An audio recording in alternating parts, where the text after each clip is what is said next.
As our prestigious panel makes their way up onto the stage here, we are going to talk about MLB, baseball, over the next 45 minutes or so. It's been a really intriguing time over the past couple years for baseball. MLB is enjoying a little bit of a spark of a renaissance here. The last two World Series and postseasons have been just behemoths, incredible stories, just gigantic productions. As of Saturday morning, anyone who let their guard down can safely go back to hating the Yankees. So life is good in baseball right now. So we're very happy to have you guys here. To get things started here and just going down the line, please introduce real quickly. Most people in the room know all you guys, but just what was a personal highlight for you from the 2017 Major League Baseball season? Starting with you, Brad. I think that, the big thing for us was kind of as we moved into the World Series and people thought the Yankees were out and it would be a letdown, that Houston-Dodger series was downright phenomenal. I mean, you talk about long games, late games, changing topics and with home runs and things like that. It was just kind of something really thrilling to watch, and you didn't think you could follow up on 2016 any better, and we did. So it was a great season for us. You want an introduction here too, right? I'm Phil Orlins from ESPN. Well, I wish we could be part of the postseason all the way through as Fox and Brad's group is, but for us, I would have to say that the Home Run Derby remains our highest rated ESPN event of the summer months, and the incredible show, Giancarlo Stanton, eventually won by Aaron Judge, was certainly a highlight for us, and also a good creative challenge in kind of reinventing how we cover the event in a split screen to accommodate the very fast-paced rules that have been successfully implemented. I'm Kevin Prince with MLB, and my experience this year has really been all about emerging technologies, where we're going with our data collection and everything associated with being able to put information very quickly on screen. So working with all these guys on a regular basis. For me, the problem with emerging technologies, it's a great place to be. It's a great experience. There's so much fun. I've got this big tool chest of toys, if you like. But at the end of the day, I have to do something. And at the beginning of this season, we launched Pitchcast, which I'm sure you've all been aware of or seen the results of that.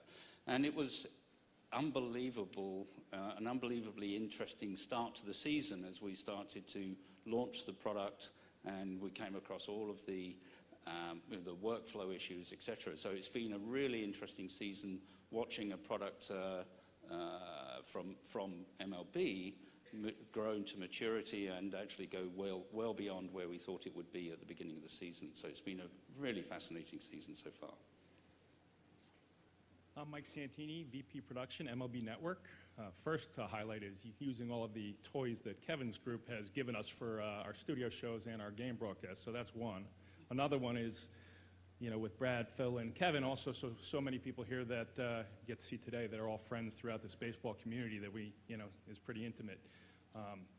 My team highlight, I don't really have one because my team, had a struggling year this past year, but I will say as a University of Connecticut graduate, I was really happy to have another incredible, epic, historic World Series with George Springer, the MVP of the Astros, and also, a UConn alum. So those are my highlights.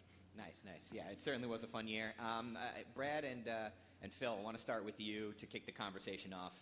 With all, we've been talking for years on all the things that we've been adding to broadcasts and how venues have evolved to change how baseball can be presented.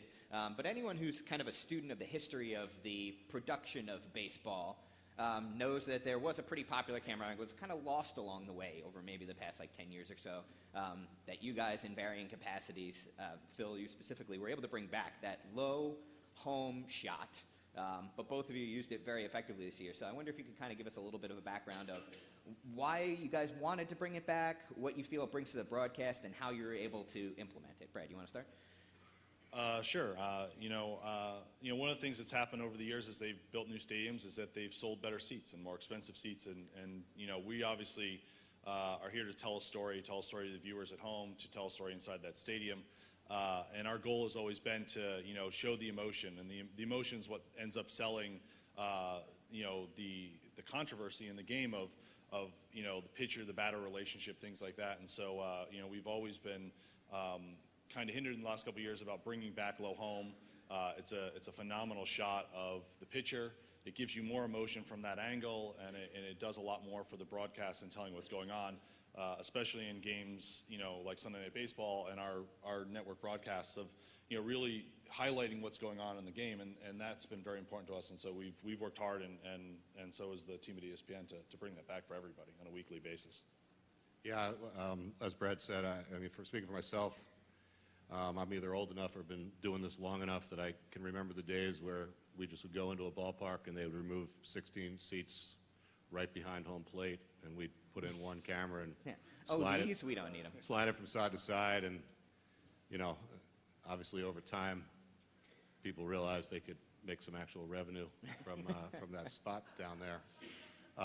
But as Brad said, to me, it's one of the defining shots and defining images of baseball, and I think back to the 90s or even years well before that, and the Roger Clemenses or the Randy Johnson looking over his glove, or even Andy Pettit's eyes or things like that, just were indelible images that were a big part of the identity of those players and the brand of baseball. So it's always been a priority for us to bring it back.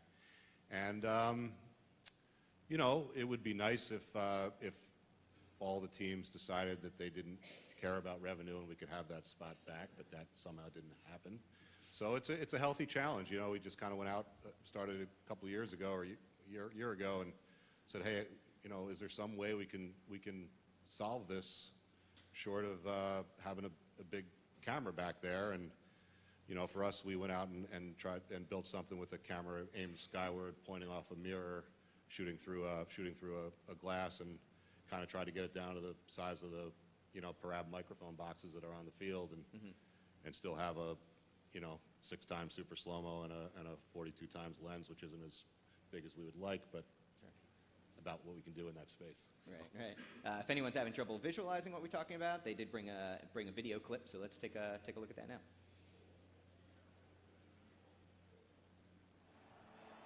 You can see the spin right there, and as it comes in right at the meet. Dodger Stadium crowd is stunned as they have seen their lights-out closer give it up. Yeah, right-handers really have no chance when you think about the averages against, but the cutter is the left-hander. Watch how much he gets spinning the ball that almost starts at him and sweeps out of the zone.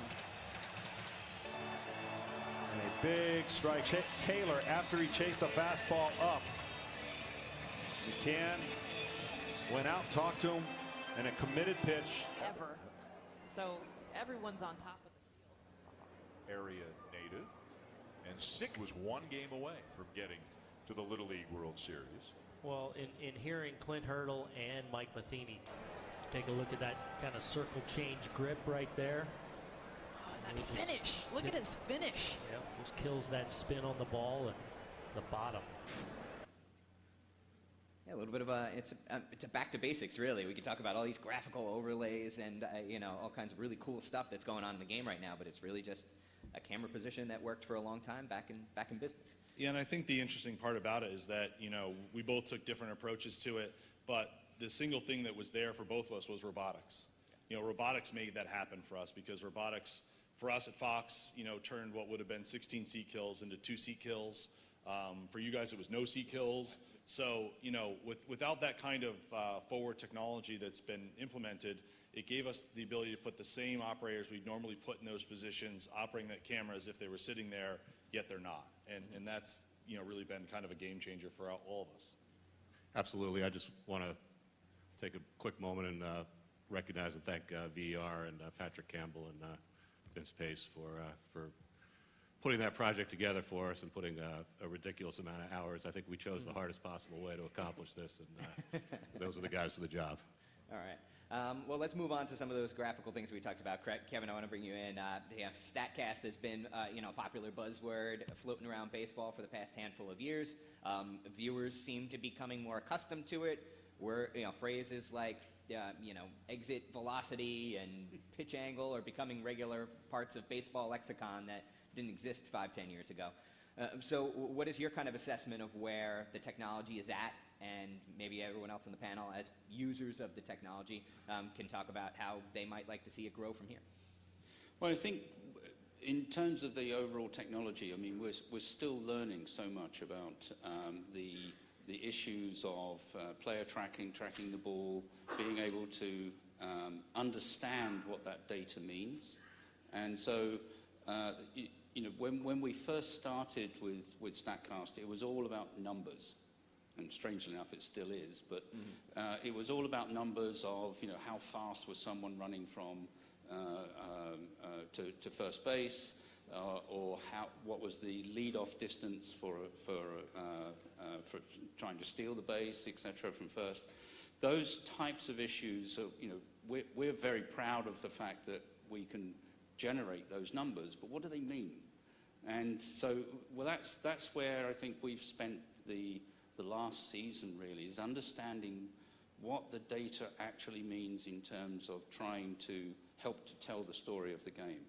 And you've started to see some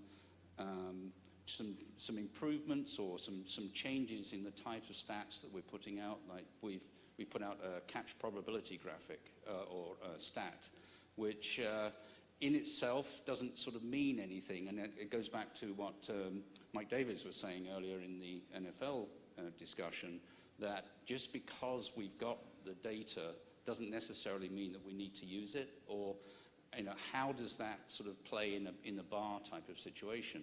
So that's where we're spending all of our time at the moment, is understanding the data that we've got and presenting that in a way that is in context for the game.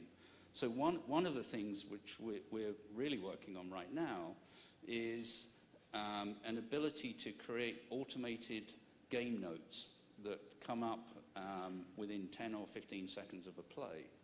And so that's really quite interesting from my perspective of how can we literally tell the story of that play with all the data that we've gotten in the system. And that looks very, very promising, with something we're going to be hopefully providing you guys with in the next season. So, you know, the technology is really moving forward in those areas, but it's all about not so much what the data is, but how we present that data, what it actually means to be in the context of whatever has just happened on the field at the time. Yeah, Kevin and I actually met a couple weeks ago to talk about, you know, thoughts for, you know, evolving with Statcast and PitchCast going forward. And one of the things that we talked a lot about, maybe what we talked mainly was getting that information quicker. So everybody who works games understands that a moment happens and it's relevant, the information's relevant then, but maybe not in another 30, 45 seconds. So getting that information quicker, say by the time you finish a replay sequence, is perfect, because it's perfectly relevant at that point, and then you get it in. So hopefully the game doesn't speed up too much, that we have at least that amount of time. But nonetheless, that's one area where, you know, I think we agreed that, hey, if we can get to that point, we can use it a lot more, and it will also be attached to the play that just happened. Will help people understand the context and perspective of it. The other thing I think that, and you know, we have a lot of these talks in, you know, with our production team, is we need to get past, hey, here's a home run that went 414 feet, and even past exit velocity and stuff like that, and be much more familiar, because literally there's thousands of measurements that come out of almost every single play. So you got to familiarize yourself, so when you know a play happens, you know what's the most important measurement that you want to get to the viewers. So that'll be part of the learning process as we go forward. Okay. So I think those are important things. Phil, is this a more palatable storytelling tool as you use it more? Are fans okay with it?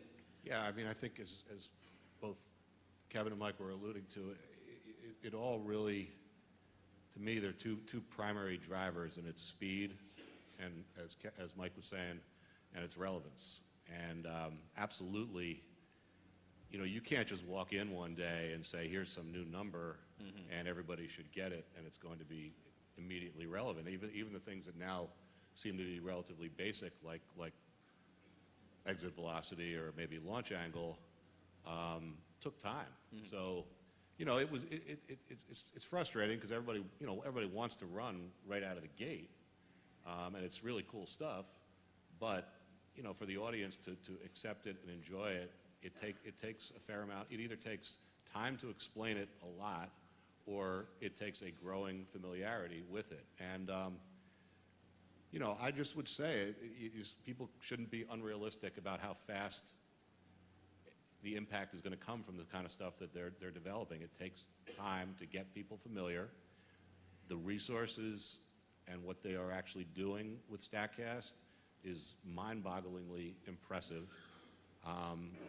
The customer service they're providing in terms of, you know, like the new dashboard they built for us to be able to see things easily throughout the game is just game-changing for us. So, you know, it's making a big difference. And honestly, the fact that there are a few new metrics out there already, maybe catch probability is going to be another one, that are getting their way into the lexicon of a baseball fan within 2 years, you know, is actually a remarkable accomplishment. And I don't know that if I think about the movements being made in other sports, you know, I'm not sure that anything has quite made the impact that some of the things these guys are doing has made.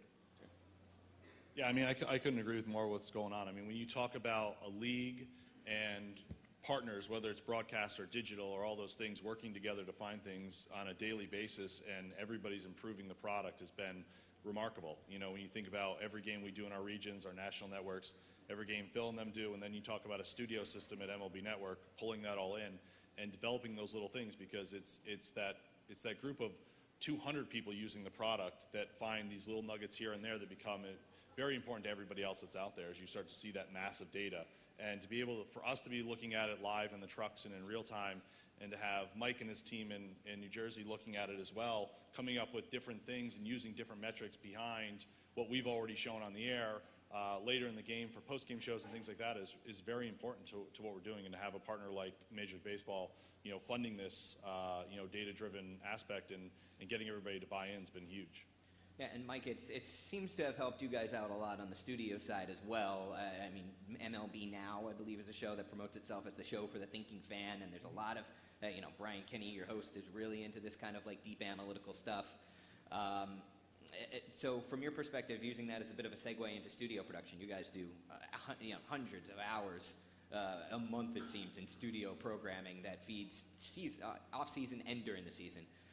So how has advanced analytics helped feed that programming, and what other developments are you seeing on the studio side from you guys? Some of the developments, you know, we've been able to use all of that information, and the benefit of it being a studio show rather than a game is we really have the time to make it relevant, make it a discussion, but we can also wait a little bit on it. You know, for example, we'll take, you know, this might be, you know, in the first year of Statcast, you know, Billy Hamilton's running the bases, and he's measured at 23, 24 miles an hour. So we show that, and then we're like, well, what does that mean? I know it means he was running 23, 24 miles an hour, and but what does it really mean? So, you know, always working kind of open dialogue with Kevin and his team is, all right, we got to put a major league average with almost every measurement, so everybody can see, hey, he runs 23 miles an hour. The MLB average is 18. Wow, he's much faster. And then in a studio sense, you can take it a little deeper, and somebody in one of our meetings says, Usain Bolt's the fastest man and the fastest human being. How fast does he run? So the next time we show someone's speed, we show, here's the MLB average, here's what that player just ran, and just for even more context, Usain Bolt at his fastest runs 27 miles an hour. So there, somebody at home is going, now I get it all. So you have to sit back. We have the benefit of having taken the time to really have it pay off. But you know, as far as developments, for us at MLB Network, you know, the developments for all of us are getting your content as many screens as possible and figuring out, you know, how to monetize those things and all of that. So a big development for us for the last couple of years, more so even in 2017, it'll be even greater in 2018, will be just working very closely with Baseball Advanced Media. You know, they have a voracious appetite for content.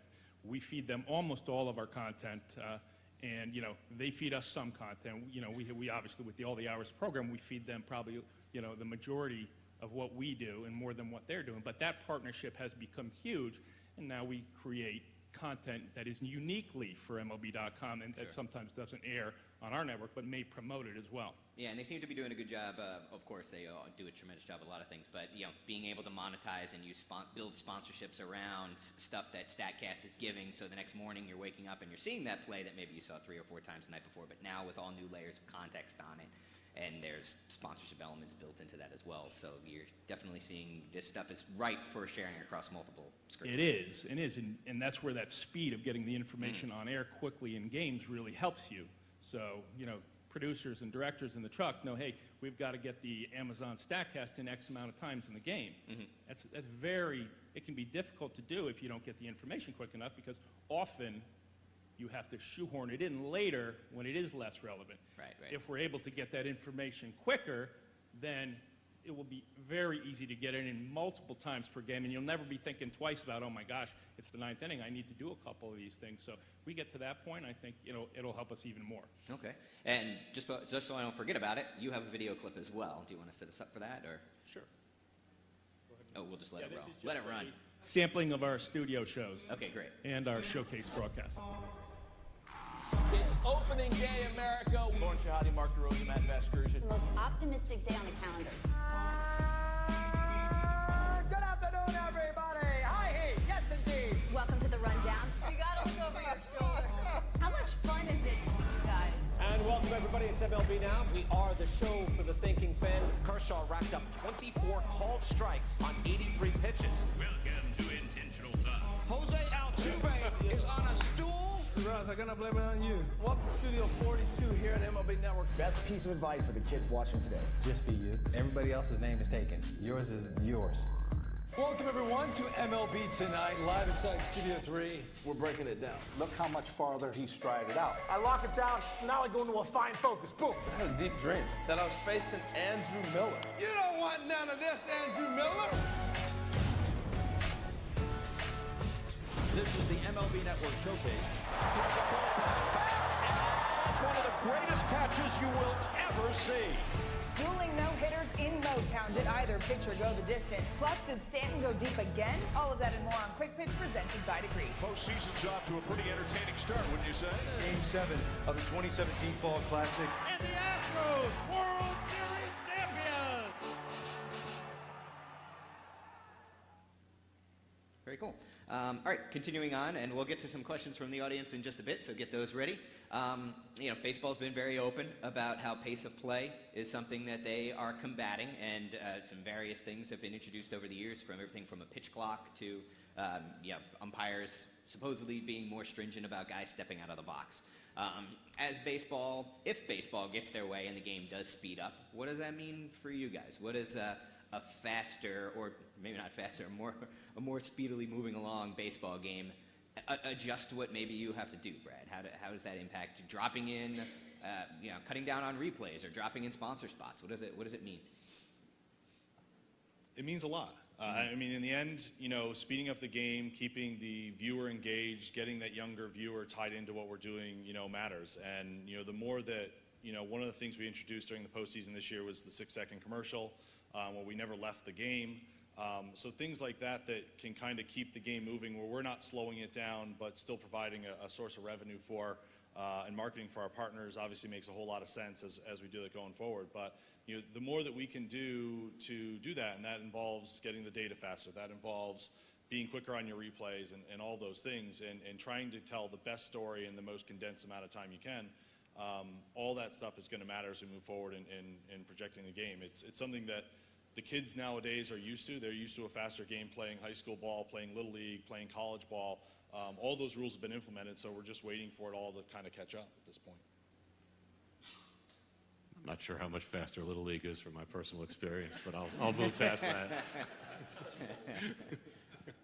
But, well, look, a fast-paced game, the expectations, the mentality of the entertainment experience, viewers, is all positive. It's going to be positive. I don't look at it from a TV perspective like the event should be the best the event can be, and it's our responsibility to create the best content from the best event. I guess, again, the Home Run Derby is kind of an example of something where, MLB very nicely sort of came to us a couple of years ago and said, hey, we're thinking about a massive overhaul and, going to a clock-based thing and letting guys pitch basically as soon as the ball lands, if not faster sometimes. And, and my answer is like, it's going to make the event better. So we're going to have to figure out how to grow with that. And so that, to me, that is all positive. The realities of what it is right now, I don't want to necessarily pin this on the sport, but, we go in as a team looking into our season and we talk about our priorities and what our goals for the year are. And the number one thing we talk about is the pace of our coverage. Now, that's not directly connected 100% to the pace of play, but I would just say as an example, a couple of years ago, we would never do a highlight cut-in between batters or between pitches of a game. It was always we always waited to the end of a batter before we would do that. Now we just, hey, foul ball, go. Come back, go do another one, another pitch, go. And we just, we just approach the whole whatever length it is, 2.5, 3, 3.5, 4 hour game, as if we're going to be as aggressive as we can from a pace standpoint, and frankly not let the game completely dictate what we do in that sense. Yeah, I think it's about finding creative ways to still be able to get all the things that you need to get into a game, just like Brad was talking about the 6-second commercial. But we all have to adjust. If we're doing the games, just like the players have to adjust. They have to stay in the box, be ready for pitches, be ready to throw pitches quicker. So we need to adjust to all those things just like they do, and we'll be able to figure that out. The analogy I always use is an NFL quarterback goes up to the line of scrimmage. How many things are changing in a matter of seconds that and the good ones are able to figure it out right away, make all the changes, and then snap the ball and make a play.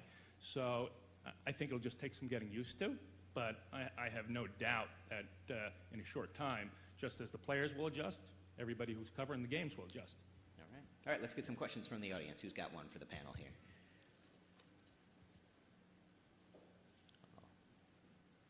Ken's doing laps? No? All right. Okay, keep thinking, and we'll come back to you in a little bit.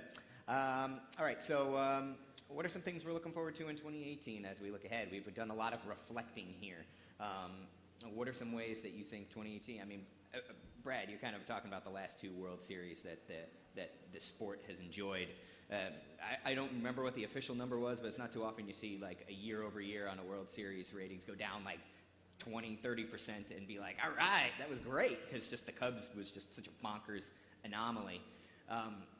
What do you think Fox is looking forward to? And what's going to be a very busy year, a very busy summer for you when you've got golf and World Cup and other things going on? How does baseball, All-Star, and World Series kind of stay at the forefront of your minds?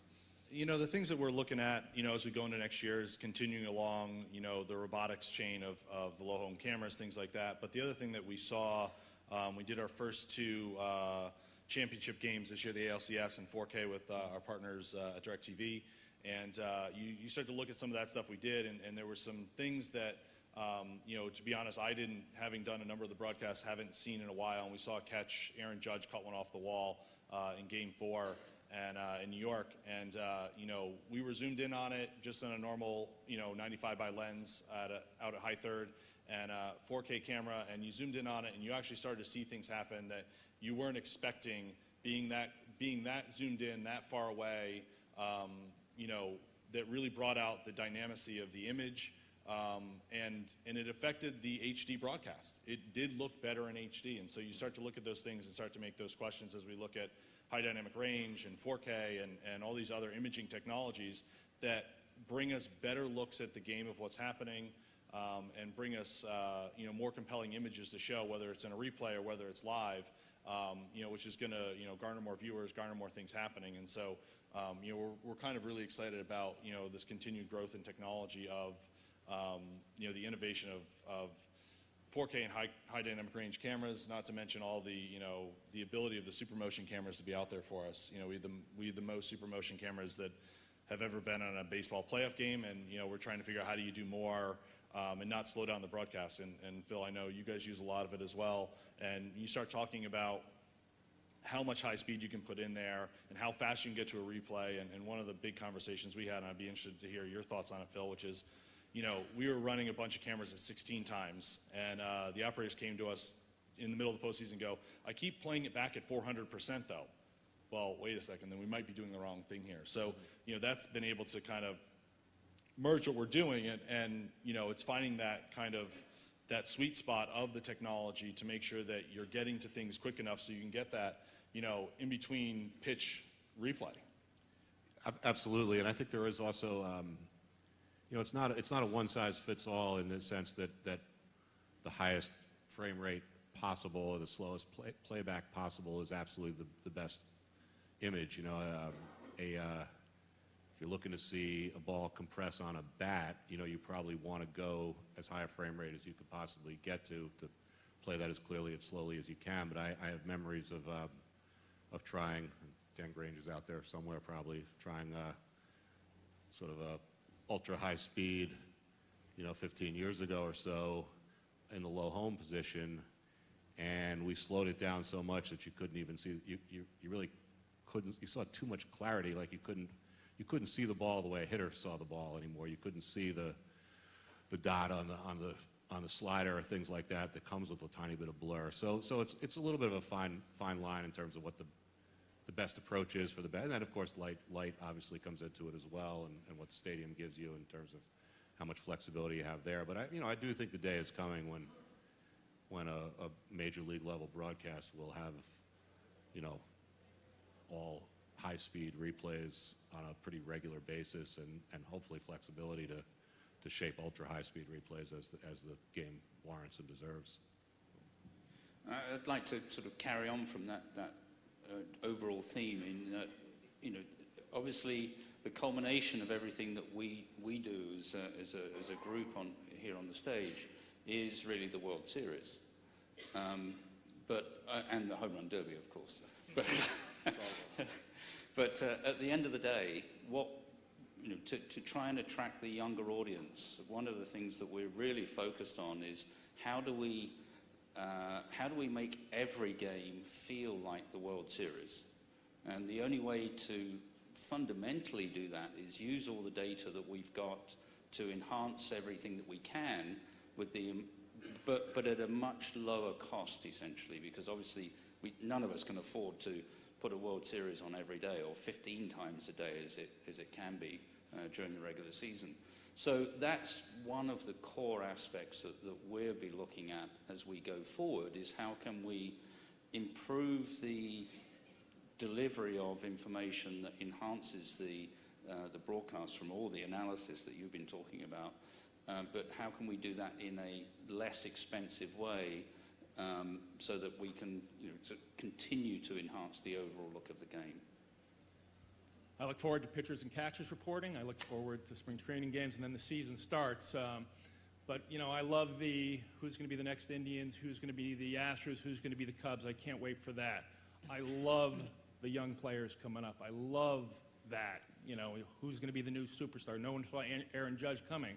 But what I love about all of that is in a studio environment, what we do with that is we used our vast amount of resources, such as PitchCast, Statcast, most importantly, all of our staff, operations, production, and our talent. We use all of our resources to enhance those moments and try to make sense of them and make them entertaining, inform people, and teach people at the same time.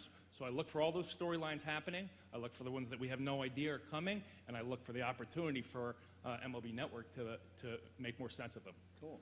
I think we have an audio question coming. Dan. We do, yeah. Dan Daly, audio editor for Sports Video Group. It's an audio question, so I'm sure it'll get answered quickly. NFL, NBA deeply enmeshed music into the production at this point. Where is music for the MLB experience broadcast? And also, too, is it bringing more of the venue sound into the broadcast sound?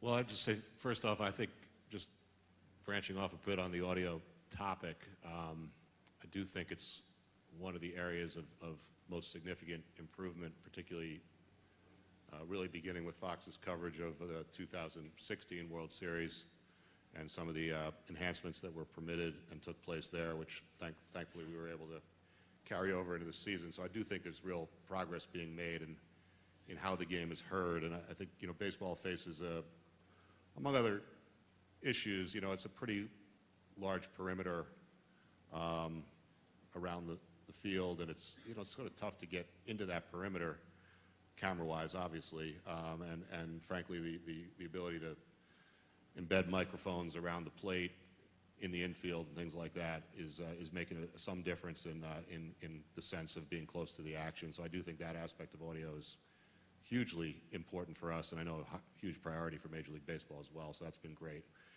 As far as the the music side of it goes, or the in ballpark, I mean, being candid, we don't really, in ballpark, we frankly have challenges with clearance in our structure at ESPN on in-ballpark music, ambient music within the ballpark. So we really don't have the flexibility unless we separately pay for and clear every song to flat out just take the ballpark sounds full and things of that nature. But we do certainly we try to be pretty aggressive with commercial music within the financial constraints that we have. We try to be thematic relative to the events we're covering, the times of the year, and things of that nature. And we do have some limitations. I lost that there. Anyway, the irony we is do not our best. Lost in the room right now. Anyway, you didn't get a short answer. I think, I agree with what Phil said. We spend a lot of time, it seems to be ESPN develops something, then we use it. We develop something, they use it. And that's the goal of being partners inside of baseball and with them. And, putting the mics in the field is definitely something that's really enhanced the game for us, along with all of the man parabs and all the other stuff that creates a seamless broadcast for us in what we're doing. And there's lots of challenges. Every park is different. That's one of them that's a big challenge of moving from series to series and game to game, is that each place sounds a little different, and no doubt everybody wants it to sound like it sounded last night. But we're in another city today. So those challenges for our audio teams is always at the forefront of the battle that they're fighting. Forget about the fact that, the home team's trying to get the crowd pumped up, and they're playing music at as high a level as they're legally allowed to. So that plays into what we're doing as well from that side of it. But, our goal is to make sure that you as a viewer, whatever you're viewing on, has the best possible audio that's out there that draws you into the game, because every bit of what we put on the screen, whether it's graphics, whether you hear the sounds or whether you're watching the images, keeps you tied to what we're doing. Mm-hmm. I would agree with that. And in the studios shows, we just like Phil said, we try to be very aggressive with using popular current music as well. The better the music, the more likely people are going to see the video. If I sit at home and I'm watching MLB Network, or I'm watching a game with my boys, 21 and 20 years old, they'll be sitting there on their phones for part of it, but if you come back with a tease with some popular music, they'll actually look up from their phones and pay attention. If the music doesn't catch their ear, then they may miss the video entirely. But if the music is great and it's current, they will pay attention, and it really adds a lot to your broadcast. So yeah, being aggressive with that is a really important thing. Cool. Another question from the crowd? Hi, Larry Thaler. Can you talk a little bit about what's being done to expand international acceptance of the MLB games and the audience, expanding the audience, and what you have to do in terms of production-wise to perhaps customize the game for those audiences? Well, I mean, some of the things we've done on that include, the home run derby. We tried this year, I think, with some success, putting the derby on ESPN2 in Spanish while it's on ESPN in English. I think the other thing that's really a big piece is that I know when we talk to our people, like I just tell them, like, I don't really ever want to hear an answer that we didn't talk to somebody because their English isn't as good. And we're in an era now where baseball is expected to provide interpreters for everybody. And I can't tell you how many times, like, I'll hear it's always a tricky question. Sometimes players who English is their second language want to show off that they can speak it and want to do things in English, but I'm always going back to our staff going, would you have gotten more out of him, you know, if he was more comfortable speaking in his native language. But, you know, we almost always have someone on our own reporting crew, not necessarily totally TV oriented, maybe more digital, who is there to help us with the bilingual or the Spanish first players. The teams offer resources, again, with both Japanese and really any language players that we come across. So I think you know, at the end of the day, it comes down to reflecting those stories and their culture. And, you know, the other candidly really big piece for us is, you know, we have two main commentators, one who's now managing the Red Sox and until a year ago, and Eduardo Perez is also, you know, as important to us as any of the analysts we have, and probably does more games than anybody we have. And, you know, he's beautiful in reflecting on his culture, and he just has an innate, very human, personal way of mixing in a little bit of Spanish for fun. And, you know, he does it on MLB radio, I notice, as well. Usually when he gets frustrated or something, he'll just throw it in Spanish just to make it a little more fun that way. There's a timer on you, Phil. MLB Network, for the All-Star Game and the World Series, we do an international broadcast that goes to some 200 countries. We have some of the talent on site to tape their opens in their language, and then they'll voice our broadcast for the rest of the time. So we do minimal graphics because that doesn't make sense for every language. So we've been doing that for a while, and you know, they were doing that before MLB Network existed at all. But we did actually an interesting thing where we did a feature 3 or 4 years ago on Jose Abreu, entirely in Spanish. And so we were a little interested to see how that was going to work out because we were going to play it on MLB Network. We added subtitles to it, and it was actually one of the better features we've done, in the sense that when you do something that way, nobody can be looking at their computer or their phone. If you want to understand it, certainly if you speak Spanish, you don't need to watch to hear everything that's being said. But it was an interesting experience to have to watch that and see the subtitles, so you were riveted on it, and it was really fantastic. And you probably paid more attention to that content if you didn't speak Spanish than you would some other content. Sure. Anyone else in the audience, or are we? Also, just one very quick thing on that. Kevin, we actually do work very closely with NHK as an example, and you know, that's put the emphasis on us presenting our data in metric units, and obviously with Japanese characters, etc. So we are very embracing of anything that we can do to broaden out the reach of baseball.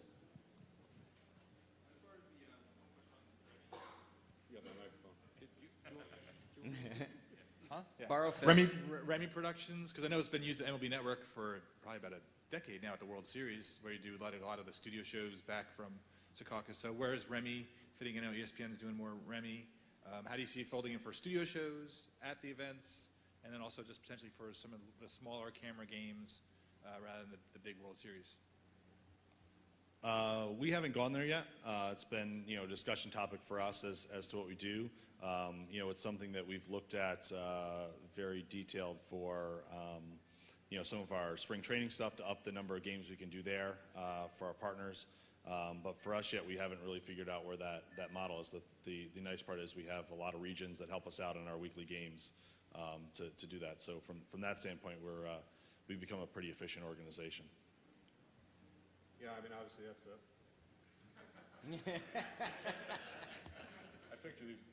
I picture these mics just going back there, getting thrown in the charger for like 2 seconds and not getting recharged. Anyway, well, obviously the Remy thing has been a major topic at ESPN, and you know, for the time being, I mean, there's sort of, I don't think any stopping technology, obviously, in progress, nor would we want there to be. But for the time being, we've sort of opted for something of a hybrid approach where we, rather than go full Remy and feed discrete camera feeds and so forth back to Bristol, we've gone to an IP model where we control a lot of our devices in the remote truck from Bristol. So we've been able to cut close to 10 people out of our traveling group by running, controlling most of our replay devices, EVSs, our graphics devices, mini boards, graphics, telestration devices, with personnel in Bristol. And I mean, it takes, really pretty much takes any of the latency issues that come with the REMI, challenges that come with the REMIs out of the mix for us. So it's a really fluid model. It doesn't, in my opinion, has no negative impact. When you're sitting in the front of the truck, you really don't realize whether the graphics or replay person is, you know, in a back room or a B unit or back in the digital center in Bristol. So it's been a good process for us, and has now advanced to our NBA coverage, doing the same model on all of their games as well. And it doesn't save quite as much money as the full REMI approach would, but it's you know, we like where we're at from a content standpoint with the way we're doing it, and efficiency as well.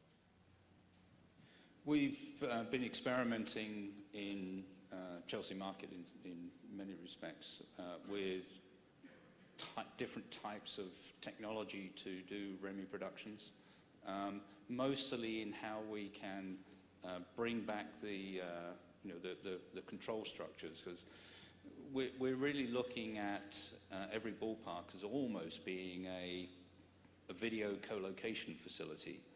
And so that's the sort of expertise, I suppose, that we're trying to build into everything, is how we can get the control surfaces back to an environment that can be used, but then to have all of the processing equipment out at the park itself, because of the the requirements for immediacy, and we can't tolerate just the latency of transferring everything over the internet. So we're playing with that type of thing, and that's